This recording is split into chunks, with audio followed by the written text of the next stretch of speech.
Okay, we're going to go ahead and get started. This video PowerPoint will cover President John Adams. He is our second president, and he was vice president to George Washington. Okay, remember, the security organizer, one of the main goals is creating a strong federal government. This needs to be shown not only to the people of the United States, but to other nations around the world. In this PowerPoint, we're going to discuss the reasons for tension between the U.S. and France, and how controversy arose over states' rights. In 1796, Washington said he would not seek a third term. There would be an election this time around. Both political parties nominated a candidate. The Republicans nominated Thomas Jefferson. The Federalists nominated John Adams. So these two men have, different views on how to run government. In 1796, the president and vice president were not elected together as they are today. The candidate with the most votes became president. The second place candidate became vice president. So again, you could see right off the bat that this would be problematic. In modern day times, that would mean President Obama would be president and Mitt Romney would be vice president. Those two men have different political ideas and goals about how to best run the country. The founders didn't really catch that, and we're going to get into that more in this particular PowerPoint. Adams finished first and Jefferson finished second. The nation gained a Federalist president and a Republican vice president.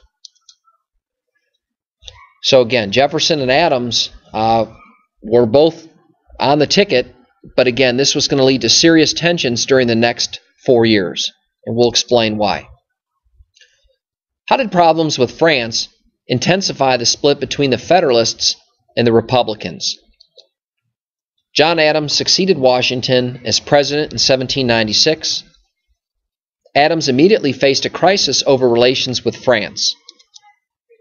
Recent actions by American leaders like Washington provoked angry responses from the French people. Again, under George Washington's proclamation of neutrality and the Jay Treaty, this caused the French to feel snubbed.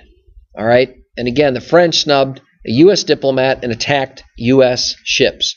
So this is a problem that has to be dealt with. Remember, the goal is creating a strong federal government. It's one thing to say we're going to stay neutral between France and England, but what happens when you're being attacked?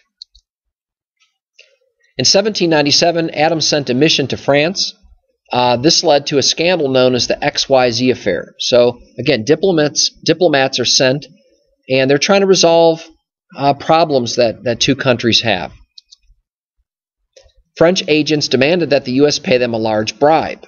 In other words, a big chunk of money. The Americans refused. The French agents were anonymously known as X, Y, and Z.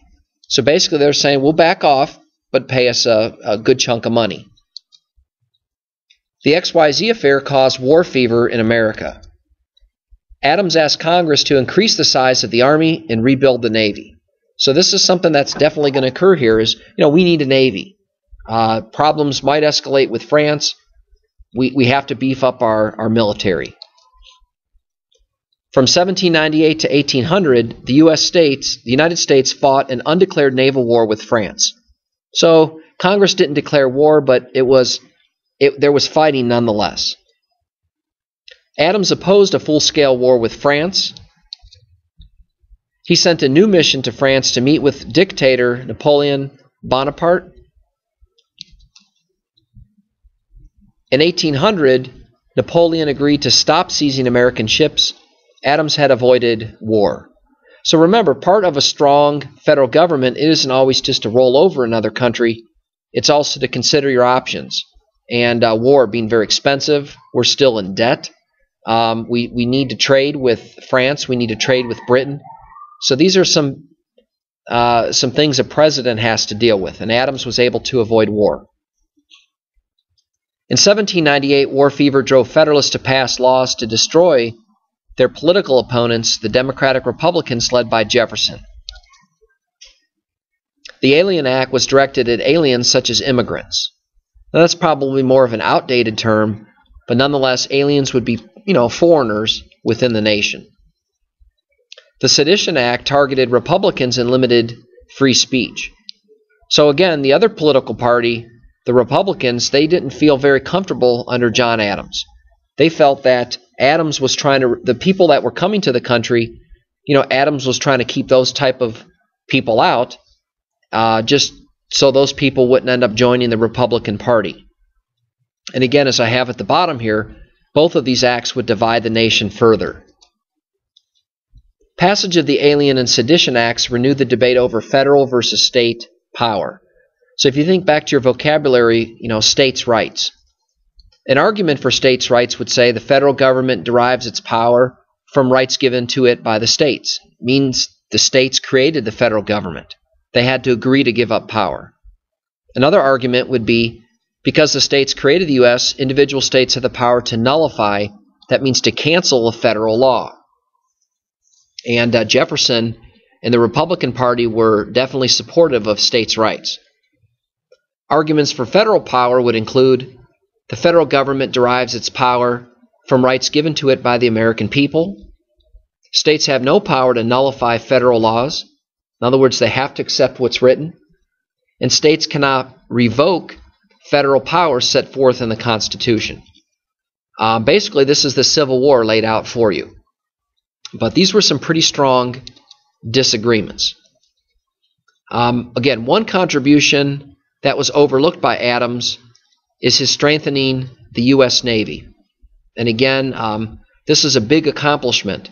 And Adams signed a bill early on to establish the U.S. Navy, and he had different warships to be built. And again, this is depending on if we would have went to war with France. But as we conclude, remember, the Federalists and the Republicans had some pretty stark differences. And, these were two different political parties, and this proved challenging to the nation. As we'll find out in a later PowerPoint, Adams will not win the next election, Jefferson will. But again, how does a leader, I'll leave you with this, how does a leader keep the government strong, provide for a common defense, keep rebellion and discontent down in the country? These are some pretty challenging goals. All right, thanks for listening.